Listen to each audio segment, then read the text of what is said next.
dan pada akhirnya semua permasalahan itu lancar, aku lakukan di 5 menit sebelum tidur, aku buat video dalam pikiran. Lalu setelah aku sholat tahajud tuh, waktu itu, buka YouTube, Quantum Jam. Satu lagi adalah The Law of Assumption. Jadi apapun yang kita asumsikan, itu yang terjadi. Nggak usah terlalu serius menghadapi kehidupan, santai-santai aja. Kunci dari manifestasi adalah santai, relax, fun, seru, happy. Teman-teman, seperti yang sering aku sampaikan selama ini potret dari Teh Feby yang handle kelas Abundant Revolution bareng aku. Kita punya banyak kesamaan sebenarnya ya. Mungkin aku pengen ngawalinya dari mana ya? Gini Feb. Kita itu kan punya banyak kesamaan dalam konteks kegiatan-kegiatan sosial, gitu, kegiatan-kegiatan berbagi gitu ya. Dan itu yang membuat aku kemudian nyaman banget gitu bersahabat dengan Teh Feby gitu, karena ada kesamaan visi untuk kemudian memikirkan nasib banyak orang, tidak hanya berpikir tentang diri kita sendiri atau keluarga aja gitu Feby ya. Nah, betul Bang. Mungkin bisa diceritakan gitu, gimana sih awal mula tertarik dengan kegiatan-kegiatan berbagi, peduli sama orang lain gitu, itu mungkin bisa di-sharing ke teman-teman dulu Feby. Iya, ya. Jadi berawal dari sebuah kesadaran sih Mas Hendra. Jadi semua berawal dari sebuah kesadaran. Jadi pada saat waktu tahun 1999, aku tuh belajar filsafat sampai 16 tahun Mas, sampai 2022. Nah, sejak awal belajar filsafat itu sudah mulai ditanamkan atau dikasih tahu bahwa hidup itu satu, sama, dan terhubung. Jadi aku, Mas Hendra, teman-teman itu kan secara umum gitu ya istilahnya berasal dari cahaya yang sama, bisa dikatakan gitulah kalau umum gitu. Di mana ada cahaya di atas cahaya, kita percikannya dia, kita kan dari jiwa yang satu, dari yang satu lah istilahnya. Kita satu dan terhubung. Artinya ketika Allah atau Tuhan atau semesta atau siapapun itu kita sebut gitu istilahnya Mas. Ketika ada rezeki datang ke kita, karena kita satu, sama, dan terhubung, artinya uang itu masuk. Contoh misalnya aku dapat gaji karena kerja nih di satu perusahaan, dapat gaji 30 juta misal. Ketika gaji itu masuk ke aku, ketika aku memahami dalam sebuah kesadaran bahwa aku sama dan terhubung dengan saudara-saudara kita yang lain, aku adalah kamu, kamu adalah aku, sama satu jiwa. Artinya rezeki yang 30 juta itu tidak hanya milik aku, Mas. Gitu. Jadi rezeki itu diberikan kepada aku untuk pada akhirnya juga jadi jembatan di mana semesta yang maha baik atau Allah yang maha baik atau apapun nama itu disebut mengalirkan cinta murni tanpa batasnya lewat uang itu gitu. Untuk pada akhirnya kita, aku dan semua teman-teman, aku misalnya jadi jembatan kebaikan di mana kebaikan itu mau mengalir lewat tubuhku gitu. Jadi di sekolah filsafat itu tuh aku belajar bahwa sebenarnya kebaikan itu hanya milik dia. Itu semua yang kita miliki, kebaikan, pujian dan segalanya, kita hanya sebagai ruang tempat sebuah kebaikan itu lewat. Jadi dari sebuah kesadaran Mas bahwa rezeki itu datang untuk pada akhirnya jadi rezeki aku dan juga ada rezeki teman-teman yang lain karena kita satu, sama, dan terhubung. Gitu Mas Hendra. Jadi inti substansi berbaginya sih lebih kepada mengalirkan energi cinta tanpa batas itu sih, karena di situ ada kebahagiaan yang kayaknya nggak bisa diterjemahkan sama kata-kata tuh pada saat kita mendelivery cinta lewat uang gitu. Ngelihat senyumnya, ngelihat bahagianya, melihat mereka tertolongnya itu ada satu vibrasi yang kebahagiaan gak ternilai. Gitu Mas Hendra. Substansinya sih lebih seperti itu sih intinya. Selama ini Feby kan ikut banyak kelas pengembangan diri gitu ya. Dan kelasnya itu nggak mahal. Nggak murah. Nggak murah gitu. Ada yang di atas 20 juta, ada yang 60 juta segala macam. Dan kemudian kita pengen share ini ke teman-teman, khususnya teman-teman yang menengah ke bawah gitu kan. Nah, aku mungkin mau untuk Teh Feby untuk berbagi gitu. Bagaimana kemudian lika-liku mengikuti kelas itu, karena problemnya Teh, ketika kemudian teman sudah ikut kelas yang mahal-mahal itu, susah untuk kemudian mengimplementasikan dalam kehidupan sehari-hari. Hidupnya tetap stuck aja gitu, nggak berubah-berubah. Gimana itu? Iya, itu juga aku alami, Mas Hendra, aku alami. Jadi semua berawal dari sebuah cerita di tahun 2019. 2019, at least kurang lebih 5 tahun yang lalu, Mas Hendra ya. Iya. Nah, di 2015 itu, kebetulan kan aku dan keluarga itu bisnis motor Harley Davidson. Jadi kakakku di Amerika masukin motor, aku yang ngurusin di sini. Dari mulai motor itu keluar, sampai dengan motor itu diserahkan ke garasinya pembeli, ibaratnya gitu. Nah, satu saat ada satu motor yang limited edition Harley Davidson itu dibeli sama seseorang. Pada saat dibeli, diserahkanlah dana ke agen untuk bayar pajak, untuk dan lain sebagainya. Tapi ternyata satu skenario cerita berkata bahwa si agen itu membawa kabur uang untuk pembayaran pajaknya. Nah, otomatis pembeli kan nggak mau tahu istilahnya. Yang dia tahu kan aku nih sebagai orang yang berhubungan sama dia. Nah, di titik itu dia minta ganti untuk motor itu sebesar angka 1,3 miliar di tahun 2019 pada saat itu. Nah, masuk situasi itu bisa dikatakan Mas Hendra itu salah satu perjalanan dalam siklus kehidupan aku di mana titik terendah aku di situ gitu. Kenapa dikatakan titik terendah? 2019 rumah aku masih ngontrak, Mas. Aku nggak punya rumah pribadi. Di titik itu di 2019 aku nggak punya kendaraan sama sekali. Dan di titik itu saat itu aku punya anak masih kecil umur 2 tahun, dan di momen itu kebetulan aku lagi hamil 7 bulan, dan saat itu kebetulan suami yang lalu itu meninggal, jadi aku tuh single parent saat itu. Nah, di titik itu aku pun tidak punya penghasilan tetap, artinya misalnya gajian tiap bulan dapat berapa gitu, nggak punya penghasilan tetap. Di titik seperti itu bisa diibaratkan gitu ya, mungkin ini juga bisa jadi gambaran buat teman-teman semua di 2019, 5 tahun yang lalu, kondisi terburuk situasi, nggak ada rumah, nggak ada kendaraan, nggak ada pasangan, nggak ada income bulanan, dan tersangkut masalah 1,3 miliar untuk menyelesaikan itu. Itu benar-benar kayak kiamat Mas saat itu. Benar-benar kayak what should I do gitu, apa yang harus aku lakukan, bingung, khawatir, takut, cemas jadi satu. Di titik itu aku masih harus covering mama karena papa meninggal gitu, terus kadang juga ada bantu keluarga, aku juga punya mbak yang ngurusin anakku yang harus aku gaji. Ibaratnya di saat itu untuk susu anakku, untuk makan aku aja aku masih harus tahajud gitu Mas Hendra, untuk bisa survive. Aku harus tahajud berdoa sama Allah untuk bisa melangsungkan ini semua, apalagi ditambah harus mengganti 1,3 miliar gitu. Ini bisa jadi gambaran kalau teman-teman yang punya utang 300 juta, 500 juta, 700 juta, sama nih kurang lebih ceritanya kayak aku. Bedanya aku harus mengganti angka 1,3 M gitu istilahnya. Nah, di titik itu apa yang harus aku lakukan? Agama kan mengajarkan ya Mas Hendra, tahajud ya. Aku lakukan saat itu 2019 tahajud tiap hari, Mas. Tiap hari kok motor belum keluar juga.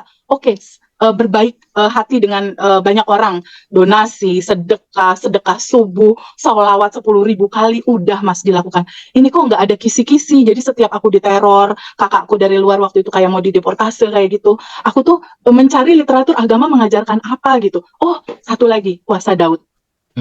Puasa yang hari ini puasa, besok buka, hari ini puasa, besok buka. Itu aku lakukan juga, puasa Daud. Masuk 1 tahun Mas puasa Daud waktu itu. Tapi motor masih nyangkut juga di bea cukai, belum keluar. Di titik itu udah 1 tahun, masuk 1,5 tahun, teror datang terus, keras teror itu datang sampai pada satu titik aku, ya Allah, aku harus apa lagi ya, aku harus bagaimana lagi gitu. Apa yang harus aku lakukan? Puasa Daud udah, tahajud udah, terus salawat 10.000 kali udah, duha udah, sholat di awal waktu udah, ini semua udah, apa yang salah gitu. Nah, di titik pasrah nih kuncinya nih Mas.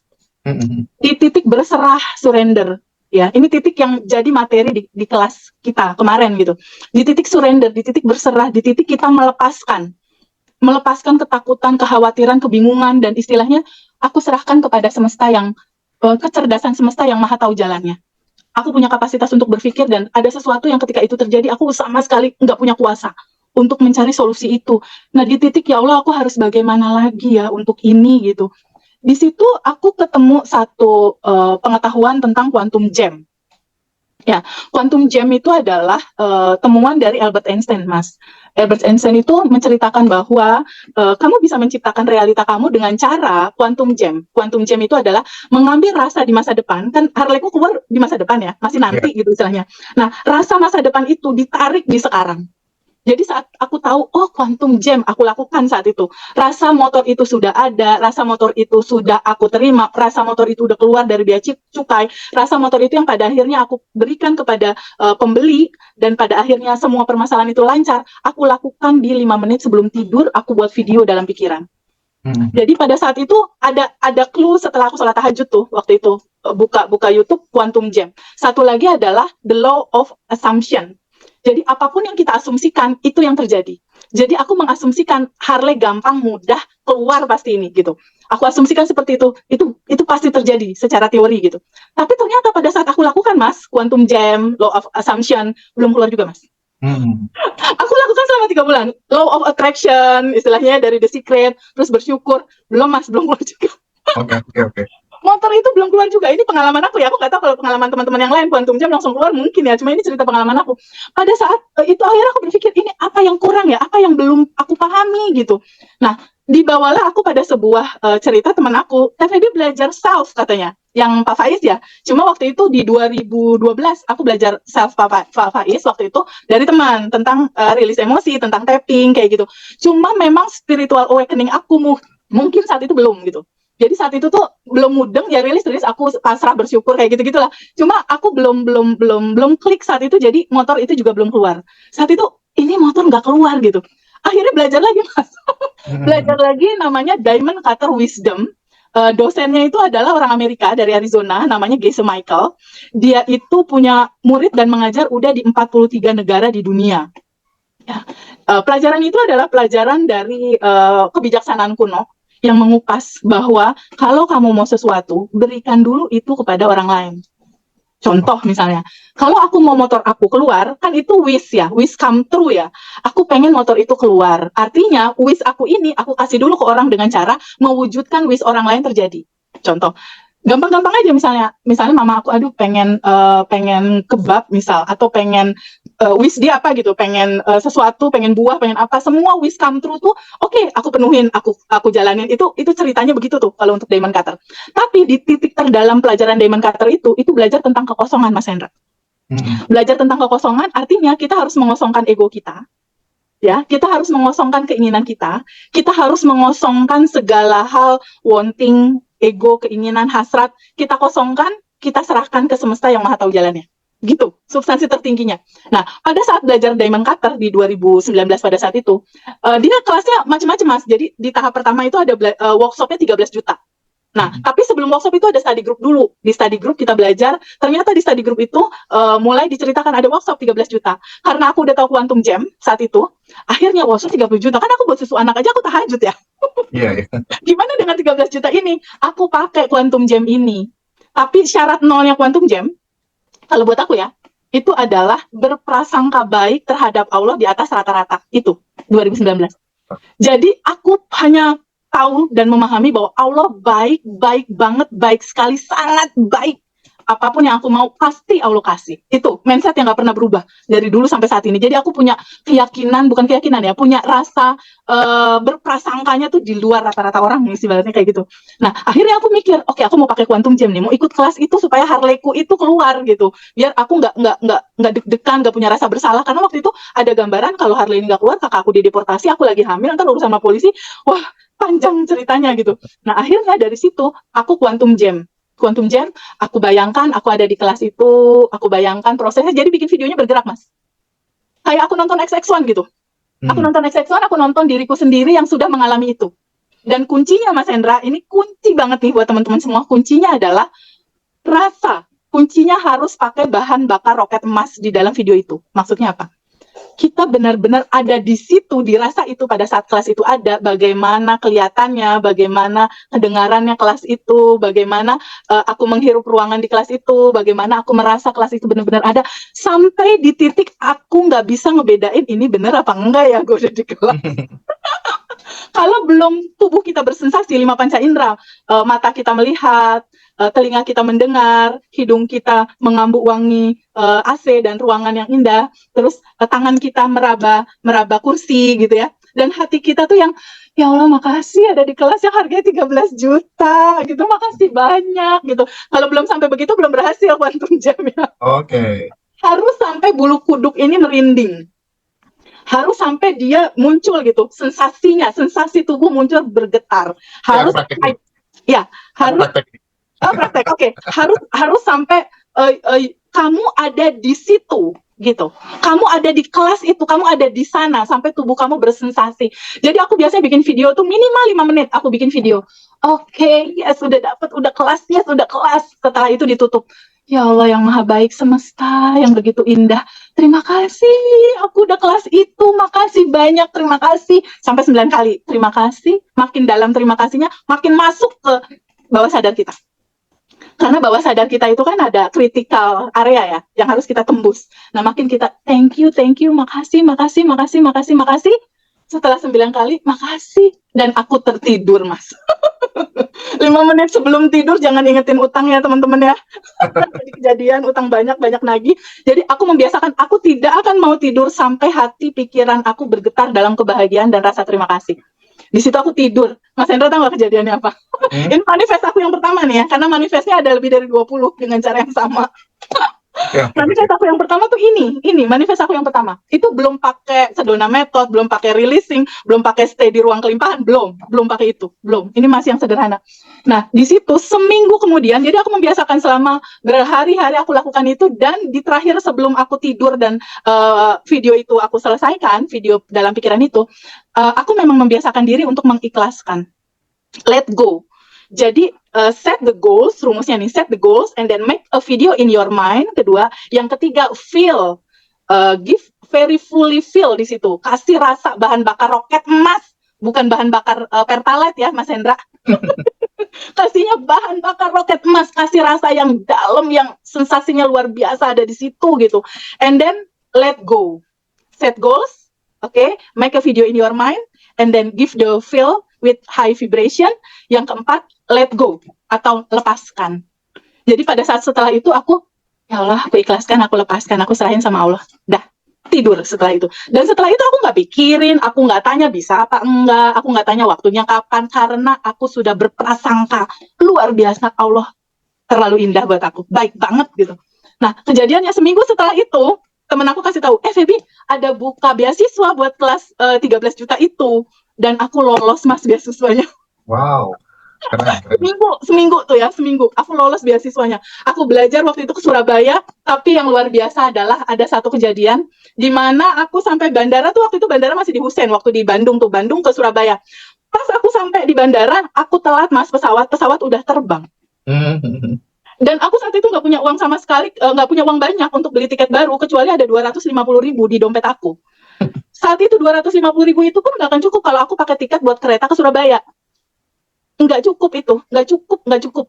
Jadi pada saat dibilang Mbak telat dan Mbak ketinggalan pesawat, aku lemes, badan aku lemes, 13 juta lewat dong, kelas aku lewat dong. Tapi aku inget, kan aku punya prakondisi hukum nomor 1 ya. Hukum nomor 1 mengatakan berprasangka baiklah kepada Allah, semuanya ketika selaras dengan terima kasih dan bersyukur, berterima kasih, bersyukur. Jadi kunci hidup aku itu cuma terima kasih, bersyukur, dan bahagia. Udah, yang lainnya aku nggak lihat, realita nggak penting, yang penting itu adalah respon. Oke. Realita nggak penting, tutup mata aja sama realita. Yang penting itu respon kita. Apapun kejadiannya, just say, makasih Allah, makasih, bersyukur, berterima kasih, bersyukur, berterima kasih. Jadi pada saat itu, aku lemas, aku duduk di tempat ruang tunggu, belum keluar bandara saat itu, aku ingat, aku punya hukum yang pertama dalam hidup aku, Allah baik banget, berprasangka baik. Dan kunci kedua adalah berterima kasih, bersyukur. Oke, aku duduk tenang. Dan aku memang membiasakan diri, Mas, kalau ada masalah atau apapun, pause dulu sebentar, diam dulu sebentar, sadari nafas. Aku tenang dulu, sadari nafas. Pada saat itu, aku mereview pikiran aku. Oh, aku pernah donasi ke yatim. Jadi aku kumpulin vibrasi naik dulu nih buat bilang terima kasih. Oke. Aku kumpulin vibrasi buat naik dulu, karena kan kalau lagi sedih, lagi nangis segala macam, ke bawah tuh sama vibrasi nangis, sedih, khawatir, kecewa. Saat itu aku berusaha memahami bahwa abaikan realita, up your vibration. Aku yakin selalu ada kebaikan dan solusi dari Allah. Saat itu mau kelas itu hari Sabtu, itu di Jumat siang gitu, aku harus sampai di sana karena registrasi dan lain-lain, kelas jam 8:30. Nggak akan keburu untuk aku berangkat besok, harus berangkat hari ini, di mana uang 250.000. Aku diem dulu, terus aku bilang dalam hatiku, apa yang harus aku lakukan? Wahai semesta, wahai Allah yang baik, wahai semesta, apa yang harus aku lakukan? Di situ nuraniku bilang, diem dulu sebentar. Terus dari situ aku ingetin bahwa oh ya, aku pernah donasi, aku pernah berbuat baik, aku pernah ke panti jompo, aku pernah bantu temanku yang sulit. Dan di situ aku bilang, ya Allah, terima kasih banyak, terima kasih. Aku masih merem, nggak ngelihat sekitar, masih bilang makasih. Aku yakin situasi kali ini tuh hanya sinyal semesta, ada kebaikan lain mau hadir dalam hidup aku. Aku masih merem, terus aku ngerencanain uang yang 250.000 ini mau aku kasih ke 2 atau 3 orang, 50.000 ke itu, ke mbak-mbak yang suka ngebersihin WC itu loh, Mas. Kalau di bandara itu kan suka ada mbak-mbak cleaning service ya. Jadi saat itu aku mau cari mbak-mbak, saat itu just want to be sending love aja. Cuma pengen sending love, berbagi keindahan, berbagi kebaikan, nggak mikir apa-apa. Aku hanya mau berbahagia, tenang, dan bersyukur gitu. Akhirnya aku ke kamar mandi toiletnya bandara, ada mbak-mbak, terus aku, Mbak, ini buat jajan anak ya? Hah? Ini apa Bu? Kata dia, iya buat jajan anak Mbak. Bu, oh kebesaran, enggak, ini simpen aja, anak-anak pasti suka. Terus aku lihat wajah Mbak itu bahagia gitu, nerima uang 50.000, aku juga jadi seneng gitu kan. Terus aku cari lagi, jadi aku tuh sang pencari pembersih toilet gitu. Aku cari lagi Mbak yang kedua, aku kasih lagi, aku rekam wajah bahagianya. Ya seneng banget, bahagia, bahagia, bahagia udah. Terus aku diem, terus aku berdoa lagi gitu untuk ya Allah terima kasih, terima. Aku masih merendra. Tiba-tiba ada suara gitu yang, Feby lo lagi ngapain? Kata dia gitu. Pas aku mulai ternyata ada 2 temen aku. Ingat banget 2 temen aku tuh namanya Mas Tresa sama Lia. 2 temen aku tuh nyamperin aku. Feb, nggak berangkat, Feby kan itu ya, kelas Surabaya kan besok workshop 1, 2, 3. Iya, terus kenapa belum berangkat? Tiket aku angus. Diketawain kan sama temen aku yang 2. Ketawa ya temen aku. Ntar gue samperin lagi, gue mau ini dulu tiket ke dalam. Oke, dalam. Tiba-tiba temen aku yang satu, Nita sama Teresa manggil, Feby, sini deh. Kenapa? KTP lo mana? Buat apa orang gue ini nggak jadi gitu? Enggak, KTP lo. Kita udah sepakat mau beliin lo tiket. itu pertolongan gak nunggu besok loh, Mas. Ketika vibrasi kita selaras dengan apa yang kita inginkan, semesta berkonspirasi. Wah, konspirasi semesta ya. Ketika vibrasi kita koheren atau vibrasi kita itu selaras atau resonasinya di situ, di tiket itu, di pesawat itu semesta berkonspirasi gimana caranya menggiring temen aku gitu ya. Akhirnya beli, dan waktu itu tiket aku tuh harganya cuma 700 berapa dan dibeliin tiket yang harganya hampir sejuta berapa gitu. Jadi naik level. Iya, upgrade ya. Nah di pesawat itu aku tuh yang namanya, aku mikir gini, kayak gini nih polanya, udah mulai nih mikir buat ngeluarin harga dengan cara yang sama. Kayak gini nih polanya. Nah tapi aku ingat berbulan-bulan aku belajar diamond cutter, aku belum pernah ketemu Geisha Michael itu. Aku baca bukunya Bibit Cinta dan buku itu terjual jutaan eksemplar di seluruh dunia. Dan aku tuh punya mimpi, aku pengen ketemu orang ini, pengen ngobrol sama orang ini. Sebenarnya pada saat waktu aku berangkat ke Surabaya, berikutnya tuh mau ada event public talk yang bakal ketemu dia. Aku mikir, berarti aku bisa ulang nih keajaiban yang pertama ini, workshop 1, 2, 3. Untuk yang berikutnya gitu kan. Nah akhirnya ikut workshop ini selesai, aku mulai tahu, oke, berarti substansinya itu ya. Aku mulai catat Mas Hendra, kisi-kisinya untuk bagaimana realita itu terjadi gitu. Nah akhirnya berikutnya aku dikasih tahu lagi, mau ada kelas Geisha Michael datang dari Amerika ke Indonesia di Bali di Sofitel di Nusa Dua waktu itu, berbayar 25 juta. Nah, berbayar 25 juta. Nah, pada saat itu sebelum ke Bali itu ada public talk dulu tuh di Surabaya. Murah kalau itu public talknya itu cuma 500.000. Kalau 500.000 itu bisa. Cuma aku ngincer yang 25 juta untuk kelas yang bener-bener dalam banget gitu di situ. Saat itu kan nggak punya uang untuk itu.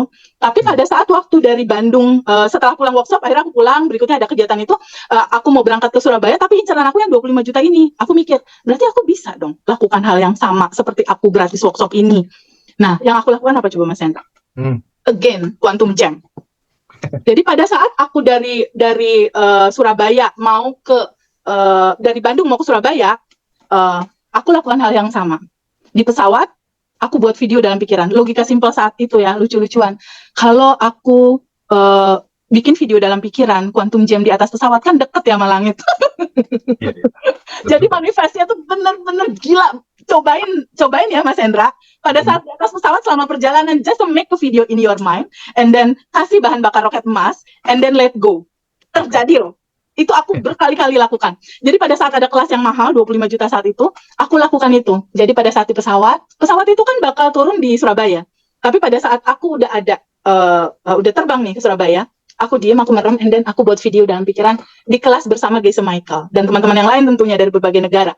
Nah, aku buat, jadi sepanjang Bandung-Surabaya kurang lebih 40 menit, atau 30 menit lebih lah, 40 menit, itu sepanjang itu videonya. Jadi di video itu aku udah di kelas aja, jadi aku duduk di pesawat, tapi pikiran, perasaan, getaran hatiku, vibrasi tubuhku, sensasi tubuhku tuh ada di Bali. Gitu. Sampai akhirnya aku tersadarkan sama suara, attention please, gitu kan. Attention please, dari si pramugari itu kan. Tapi di situ aku attentionnya aku tulis, aku gambarkan yang di kupingku tuh welcome to Bali gitu. Padahal turunnya di Surabaya. Jadi pada saat itu welcome to Bali dan aku lihat langit dan aku lihat wow Bali. Padahal saat itu Surabaya gitu, tapi Bali yes nginjekin kaki lagi di Bali gitu dengan happy bahagia tanpa penolakan sedikit pun. Jadi ya itu mungkin bedanya aku sama teman-teman yang lain ya. Aku nggak ada seliweran pikiran bisa nggak ya, mungkin nggak ya, nggak, karena udah ada hukum pertama tadi. Ya, ya.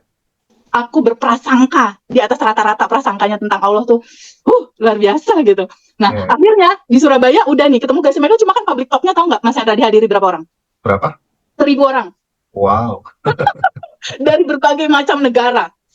Vietnam, Kamboja, Uni Soviet, 43 negara Mas. Dan di situ aku lihat, wow, ini teman-teman luar biasa banget dari berbagai negara mau pada datang.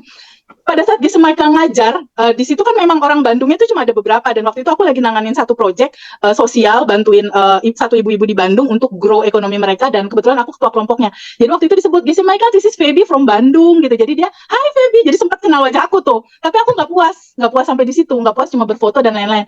Di pada saat itu aku mikir lagi, ini dengan cara yang sama, dengan pola yang sama, bisa nggak ya aku ketemu sama Gisi Michael berdua aja, aku sama dia, nggak ada yang lain, nggak ada interupsi dari siapapun, aku berdua sama dia, deep talk, ngomong, ngobrol. Logikanya nggak mungkin, karena bodyguardnya banyak. Oke. Kedua, teacher-teacher di seluruh dunia ngelilingin dia.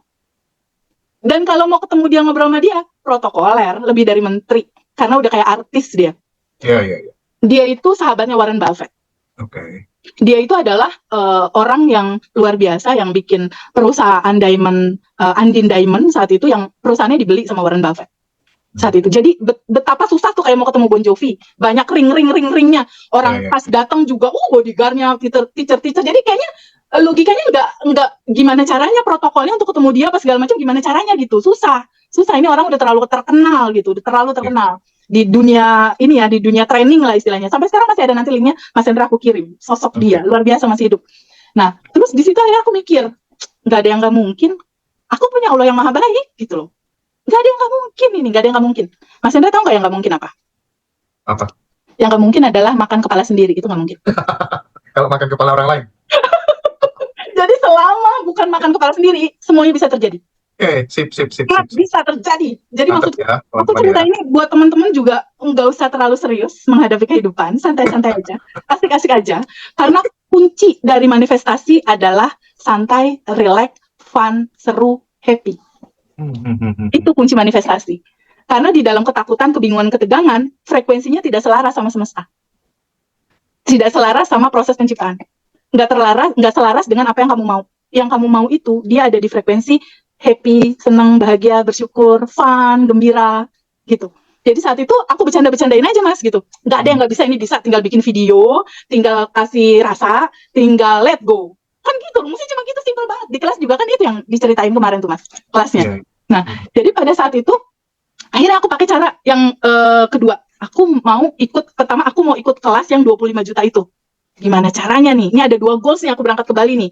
Aku pengen kelas itu harga 25 juta. Yang kedua, yang goals ketiga, manifestasi ketiga, aku mau deep talk sama dia tanpa siapapun, tanpa ada siapapun di situ. Wah, itu challenge banget. Nah, akhirnya pada saat selesai kelas, aku diam dulu sebentar, pause dulu sebentar, relax dulu, diam dulu, sadari nafas dulu, baru di situ aku bikin video. Aku bikin video bahwa aku ada di kelas itu, aku rasakan, aku feel itu luar biasa. Kan kelasnya hari Sabtu, itu Jumat waktu itu. Kok di Jumat belum ada kisi-kisi, sampai malam belum ada kisi-kisi. Tiba-tiba temanku kasih tahu salah satu panitia, salah satu guru dari Amerika datang. Nah, kita kan, dia cerita sama aku gitu ya, kita kan udah siapin tuh masing-masing satu teacher. Jadi ini ada Geshe Michael, ada teacher-teacher dari seluruh dunia Mas Hendra. Ada teacher dari China, teacher Hong Kong, teacher Jepang, karena kan untuk mendistribusi berbagai negara dengan bahasa mereka masing-masing. Dari Soviet, dari Kamboja. Tiba-tiba satu teacher yang dari Amerika, itu harusnya datangnya cuma 2, ini 3 orang datang. 3 orang datang, otomatis 1 orang harus ada translator bahasa Inggris. Jadi ada pendamping 1 nih, kita orang Indonesia, dan itu volunteer gitu loh. Maksudnya tim lah. Aku bingung jadinya, kata dia gitu kan ya. Terus Ibu butuh apa? Kata aku, mungkin aku bisa cariin teman atau gimana. Ya butuh volunteer yang pada saat teman kamu ngomong bahasa Indonesia, kamu tuh bisa terjemahin ke dia dengan bahasa Inggris. Tiba-tiba dengan spontan, Mas Hendra, padahal aku bahasa Inggrisnya yes, no, oke, thank you, gitu doang. Tiba-tiba itu spontan aku bilang, aku bisa, aku aja jadi volunteernya. Bisa, iya. Terus beneran, iya bener bisa. Oke, kalau kamu jadi volunteernya, pembayarannya nggak angkanya segitu, tapi kamu tetap harus bayar. Oh, jadi berapa? Angkanya tuh bener-bener cuma 20%-nya dari harga 25 juta gitu. Hah, serius? Ya serius, ya udah. Tapi aku nggak punya punya uang sekarang. Pokoknya kita butuh volunteer, kita butuh yang nerjemahin, kamu bayar dicicil kayak mau entar kayak mau tahun depan kayak terserah kamu aja deh, daripada ini nggak ada yang nge-handle. Akhirnya aku berangkat dong ke Bali. Berangkat dengan bawa sisa uang cuma 500.000 saat itu. 500.000 kan gue harus beli tiket ya ke Bali. Aku coba hal yang sama, itu kan bisa dikatakan manifestasi kecil lah. Tiba-tiba masuk duit, bisa beli bisa jalan ke Bali. Pada saat dari Surabaya ke Bali, ini kelas sudah di tangan gitu ya. Keberangkatan pada saat dari Surabaya ke Bali, aku bikin manifest lagi, Mas. Yaitu manifestasi yang bertemu hanya berdua aja dengan the real teacher Geshe Michael Rose ini. Dia umurnya sekarang hampir 70 kayaknya umurnya. Nah, dari situ di sepanjang penerbangan antara Surabaya ke Bali, aku make a video in my mind lagi gitu, dan kasih bahan bakar roket Mas. Aku ngobrol sama dia berdua, di sekeliling itu nggak ada siapa-siapa, aku hanya diet, aku nanyain soal pelajaran dan sebagainya. Setelah itu aku let go, aku lepasin. Nah, kejadiannya pada saat kelas terjadi, itu kelas Mas Hendra, sama persis seperti video yang aku bikin. Keren banget sih. Di depan. Iya. Ketawa, detailing banget kejadiannya. Aku duduk di depan, Geshe Michael di sini, terus semua flow berjalan dan lain-lain.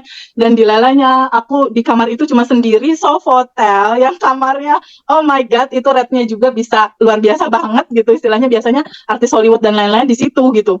Dan aku menikmati sekali di sepanjang aku menikmati kelas selama 3 hari waktu itu di Bali, aku bikin video terus. Nah, berikutnya, aduh gimana caranya ya bisa ada momen di mana aku bisa ketemu sama dia berdua. Oke, kita let go aja, kita lepasin aja keinginannya, bikin video dulu lalu lepasin. Nah, pada akhirnya proses perjalanan itu cuma sehari merealisasikan aku ketemu Geshe Michael itu. Nah, pada saat penerbangan mau pulang, kita lagi siap-siap bagasi apa segala macam. Aku ternyata penerbangan terakhir nih, mau balik kita, mau penerbangan terakhir, dan teman-teman tuh udah pada pulang duluan dan lain-lain. Pada saat aku mau masuk ke tempat di Bali itu, penerbangan di Bali, pas aku lagi dorong-dorong gitu ya, bagasi aku, tiba-tiba kan ada pintu kebuka gitu ya Mas Hendra ya, pintu kebuka otomatis kayak gitu. Pas pintu kebuka, Mas Hendra tahu nggak? Ada Geshe Michael lagi diri di depan pintu itu sendiri, megang tas dia, lagi nunggu bagasi atau nunggu temennya, aku nggak tahu itu. Dan pada saat pintu terbuka, aku kayak kehipnotis, diam gitu. Oh my god, dia sendiri. Terus aku lihat di sekelilingnya nggak ada siapapun, nggak ada satupun orang di situ, Mas. Nah, karena kita pernah kenalan di Surabaya, dia bilang, "Hai Feby, you're in Bandung," kata dia gitu kan, ngomong pakai bahasa Inggris. "Hi Geshe Michael, yes, can I talk to you for 3 or 5 minutes?" "Oh, oke. Dan akhirnya kita ngobrol. Setengah jam di talk di situ. Wow, di situ mulai ada clue untuk manifest keempat Harley aku. Itu mulai kuat di situ. Kejadiannya kan nggak biasa semua ya, antara beasiswa, ketinggalan pesawat, ikut training Bali yang nggak ada duit sedikit pun saat itu 25 juta, dan ketemu Geshe Michael 4 ini akhirnya membangunkan kesadaran aku. Ternyata Allah deket. Ternyata dia lebih dekat daripada urat leher. Ternyata bagian dari dia, bagian dari keindahan Allah, itu bisa kita rasakan di dalam nafas. Itu bisa kita sadari di kala kita bernafas. Dan itu nggak pernah bisa disadari sama banyak orang.